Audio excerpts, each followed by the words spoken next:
तुला भक्ती भावानं नमस्कार शांती तुल्य बोल दोषाचा पाहून सुखम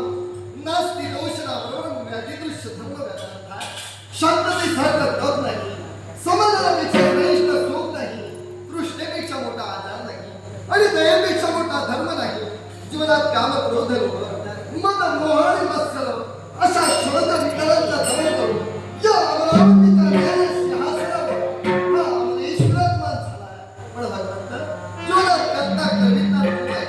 क्षणांच्या लोकांचं नवत आणि नवत्याचं होत करण्याचं सामर्थ्य तुझ्या अंगी आहे माता पिता कृष्णाचा पुष्प धर्मकरणासाठी काशीच्या पूर्ण क्षेत्रामध्ये शतयज्ञाची सांगता या देवेंद्रानं केली नव्याण्णव यज्ञांच्या हातून परिपूर्ण झाले राहिला तो म्हणजे 100वा यज्ञ म्हणजेच सोमया तो सोमया कोणत्या पद्धतीनं पूर्ण करावा हा प्रश्न त्या क्षणाला या देवेंद्रा समोर निर्माण झाला त्या क्षणाला त्रैलोक्य वंद पुरुष नारद यांच्या मार्गदर्शनाने तो सोमया या देवेंद्राकडे पूर्ण झाला आणि क्षणात स्वर्गाच्या ठिकाणी एकच जयघोष निघाला देवेंद्र महाराजांचा जयजयकार असो देवेंद्र महाराजांचा जयजयकार असो आणि दिनापासून अशा विश्वातील श्रेष्ठ त्रैदेवतांच्या आज्ञेनं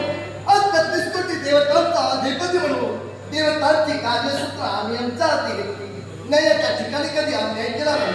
धर्म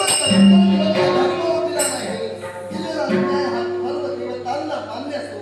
आज 14 त्यांच्या स्वर्ग सुखाचा वाटे करून आज मनात अवैश करणार तुझा कृताश्रीवाद या अवैशाच्या देवता स्वतंत्रता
रे